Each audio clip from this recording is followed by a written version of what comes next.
I'm Dr. Lee. This program is sponsored by Arizona Laser and Skin. The website is www.azmdlaser.com. Phone number is 480-598-9733.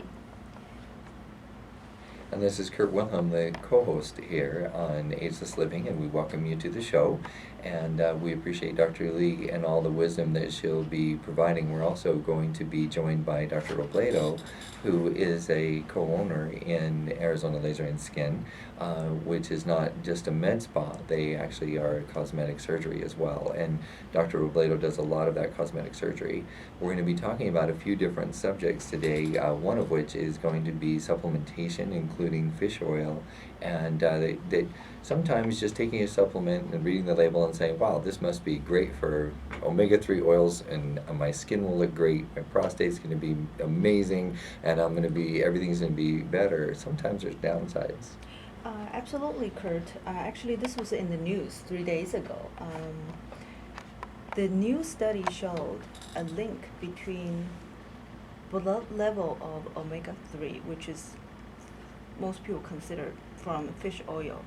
The link is that level of this omega-3 is the high level of it is linked to prostate cancer. It's already confusing enough. There are some studies show actually previously, we all know that omega-3 is good for cardiac vascular system. It's also some studies show it's good for prostate cancer. Now this one is totally opposite.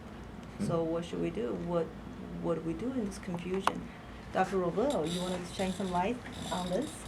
Well, first of all, I want to thank you very much for inviting me to your show. I appreciate it. And this definitely is a topic of great interest, even though it's not my field of expertise.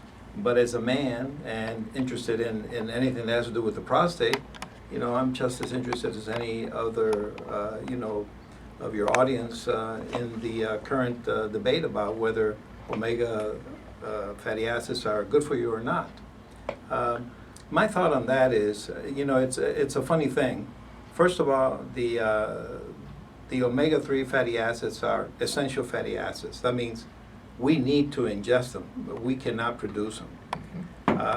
So based on that, now you say to yourself, well, if we need to ingest them, then any form of ingestion of fatty acids should be good for us.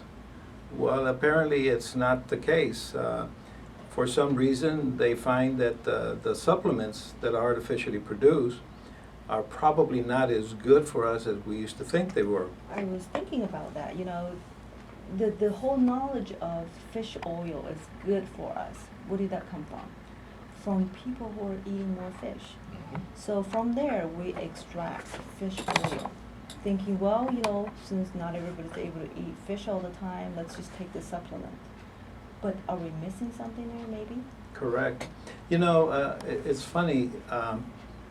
Mammals, we have a limited ability to transform any fatty acid that we ingest. For instance, you would say, well, then it must be healthier if we ingest them from plant sources. Well, there are some plants that contain fatty acids, especially like flaxseed, berries, oil, walnuts. But the thing is, they contain primarily the short chain, the what we call the ALA. That's the alpha linoleic acid. So mammals have a limited ability to convert that into the higher chains, what we call the EPA or the DHA. That's the epsoic, pentazoic omega acid, or the hexazoic type acid. The thing is, we seem to need the ingestion of fatty acids from animal sources in order to really, continue in good health. And in animal sources, the majority of the mammals have limited ability to produce them. So it's mostly marine life. So if you want to ingest fatty acids from animal source, it has to be from fish. Well, how frustrating. What options do we have now? Yeah, so the question now remains is how much, or should we ingest it in natural form, directly eating fish, or should we ingest it in supplement form? You know what? This is just as frustrating for me as I guess as it is for anybody else. On the one hand, we know we need them, and we cannot exist without them. On the other hand, they may cause us certain harm. Well, the link is not a conclusive. It's not True. like it's a causal relationship. It's just a correlation. So it's just something to think about. Correct. It's not like we know that fish oil will cause. It's just there's an observation that it may direct you to may have this direction. It's not a causal relationship. You know, it's funny that we used to attribute omega fatty acids to better brain function, better cardiovascular function. You know, decreases your risk of strokes and heart problems. You know, the reality is that more and more we realize that those links really are not conclusive and don't exist as we used to think they were. It's funny, the discovery of vitamins and supplements probably started late in the 1800s, early 1900s. Before that, we didn't really know what vitamins were or anything like that. They started observing that there were certain substances that were vital for us. That's why vitamins is short from vital, and amines, substances that are necessary for our existence. And the thing is, we started making observations erroneously. So sometimes we don't know if a substance, and I'll just a short example. For instance, I had discussed with Dr. Lee before the discovery of rickets. It was vitamin D, the deficiency of vitamin D. Uh-huh. And the way they initiated the studies was this one scientist back in the early 1900s was very observant, and he knew that it had to do with deficiency in milk. So he broke down the components of the milk into sugar, proteins, fats, etc., and he fed them individually to mice and see which of these components would be the one that caused problems or not. Now, in his study, unfortunately, and so he found that, mice that were deprived of the sugar in the milk would develop rickets. So now he assumed that it was the sugar. And for his study, he used to use table sugar, which unfortunately is not, and so he would see that, when he deprived them of the table sugar, they would develop rickets. But the thing is, other scientists didn't obtain the same observations because they used lactose in their studies. Lactose is a sugar, but it does contain another substance that we didn't know at that time. Vitamin D. Vitamin D. Vitamin D. So the scientists said to him, you know what, that's not true. Withdrawing the sugar from the mice does not cause rickets. It's not And he the said, same yes, it sugar. does. But it was the sugar that he was using. It was not the sugar, it was the vitamin D. So what I'm trying to say is that who knows if it's the omega-3 or something else that's in the fish itself or combined that helps us. My take on that is, you know what, unless there's a pressing reason for you to take it in supplement form, I think in natural form is Right. healthier for us. I mean, it's nice to know exactly what's in milk that's helping us with the rickets. But you know what, if you just take milk? That's Right. I think that's going to be a recurring theme throughout this entire series of shows. That as you listen to our shows, a couple of things that will be recurring: integrative medicine, but this one in particular is that if you can possibly get your vitamins through natural foods, organic foods that are having as little treatment on them as possible, probably better. Less risk. Right. And the bioavailability is better. Mhm. It's unlikely you're going to overdose yourself because Mhm. you can only eat so much. But you can pop a lot of pills in. Right. Which I tend to be, they make fun of me because I do tend to be a pill popper from the standpoint of supplements. In other words, I don't take drugs or pharmaceuticals, but I do tend to take a lot of vitamins. Another point I want to make is that in this part of the world or in the current modern society, we believe something, if that's good for you, it's always good for you, you'll take it forever. That is not how the Chinese traditional medicine view things. Basically, the human being or human body is a dynamic system. It changes. If you think about it, throughout your whole life, you have infancy, childhood, adolescence, the needs are different during different stages. So, wouldn't you say it's fair that the nutritional ingredients, the amount of it you need, may vary in different stages, Mhm. especially with elderlies?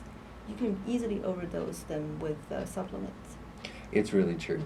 And in fact, at a later show, if you'll tune in our future shows, we're going to be talking about juicing versus eating the whole plant. Where if you can zero in a little bit utilizing your juicing, and we'll be talking about that later.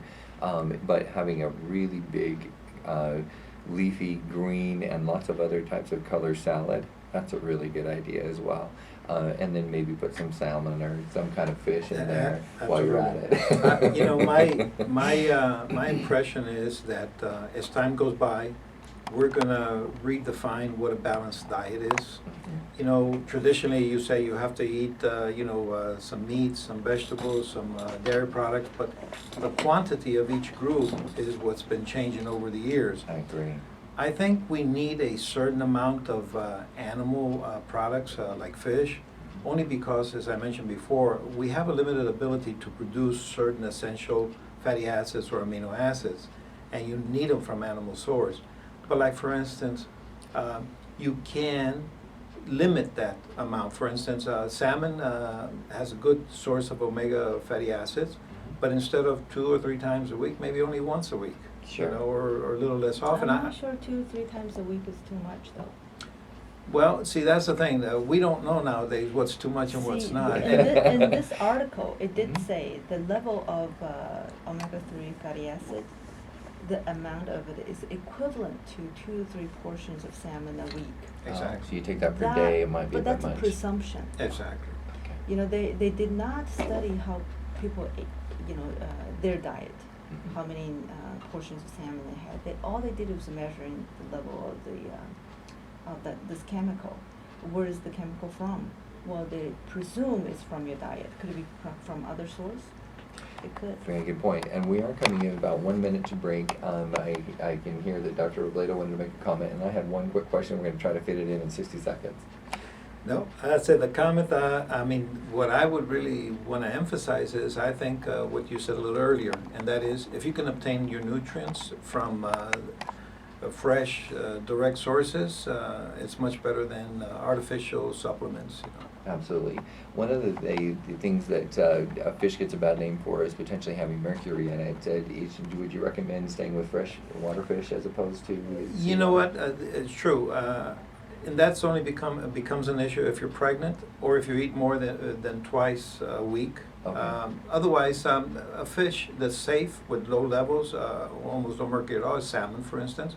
But if you like other type of fish, just limit it to once a week. Shouldn't be any issue. Very good. I think we got that pretty close to being fit in on time.